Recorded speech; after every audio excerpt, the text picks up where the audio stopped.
കുപ്പി മദ്യത്തിൽ ജീവിതം അവസാനിപ്പിക്കാൻ തീരുമാനിച്ചവരോട് ഡൽഹിയിലുള്ളവർ ഉപദേശിക്കും. ആ മദ്യവുമായി പുരാന കിലയിലെ ഭൈരവ് ബാബയെ കണ്ടോളാൻ, ആഗ്രഹം മനസ്സുരുകി പ്രാർത്ഥിക്കാൻ. എല്ലാ പ്രശ്നങ്ങളും അവസാനിക്കും. വിദേശ മദ്യം പ്രധാന നേദ്യമാവുന്നു എന്ന വിചിത്രമായ ആചാരത്താൽ ലോകപ്രശസ്തമാണ് ഭൈരവ ക്ഷേത്രം. മദ്യം സമർപ്പിച്ച് പ്രാർത്ഥിച്ചാൽ ഏതാഗ്രഹവും ഭൈരവ് ബാബ സാധിച്ചു തരുമെന്നാണ് വിശ്വാസം. आगे जो मांगा है अभी भी पूरा हुआ है और यहाँ आना में बहुत अच्छा लगता है मंदिर में. മദ്യക്കുപ്പി പൂക്കൾക്കൊപ്പം താലത്തിൽ വെച്ച് കൊണ്ടുവരുന്ന അപൂർവ കാഴ്ച ഇവിടെ കാണാം. കുപ്പി പൊട്ടിച്ച് പൂജാരി അല്പം ഭൈരവ് ബാബയ്ക്ക് നിവേദിക്കും. ബാക്കി മദ്യം ഭക്തന് തിരിച്ചു നൽകും. അത് വീട്ടിൽ കൊണ്ടുപോയി കുടിച്ചു തീർക്കാം, അല്ലെങ്കിൽ അമ്പലത്തിലെ മറ്റു ഭക്തന്മാർക്ക് വിതരണം ചെയ്യാം.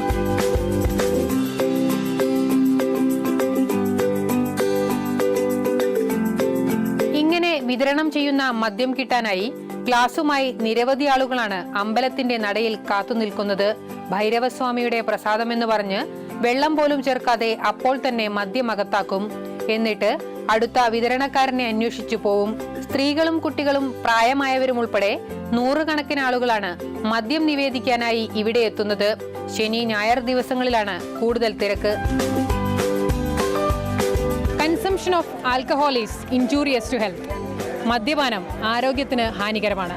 സുജി പട്ടാമിക്കൊപ്പം PS വിനയ, മാതൃഭൂമി ന്യൂസ്.